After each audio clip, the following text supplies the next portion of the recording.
Guys, ito nga pa yung X510 na binebenta ko. X510 na diamond antenna. So, lost thread na yung bolt dyan sa loob na yan. Lost thread na. So, kailangan hinangin na pag may bumili nito.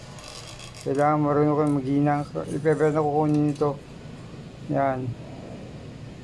Kailangan nakahinang siya. 3.5 lang po yan. Pick up price. 3.5 pick up price. X510 diamond antenna. Dual banner po yan. Yan. Kailangan nakahinang siya.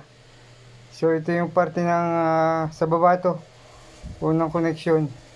So, kailangan yung hinangin yan.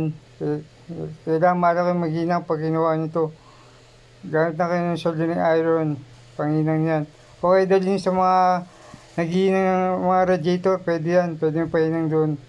Mas matibay yun. Yan, ganyan kahaba yan. Yan pa yung connection. Ganun din, lost thread na rin yan. Yung bolt yan, lost thread na rin. So, kailangan makahinang na siya para hindi bumitaw. Yan. X510. 3.5 lang pick up price. Kapag malayo, plus shipping na po.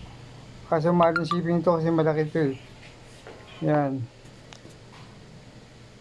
Yan, capacitor. Capacitor ng ng X510. Yan, padulo na yan, padulo. Yan, padulo. Repaint na po yan, repaint na. Na-repaint ko na yan. Kaya okay na. Condition na po yan. X510 for sale. 3.5 lang, pick up price. 3.5. Salamat!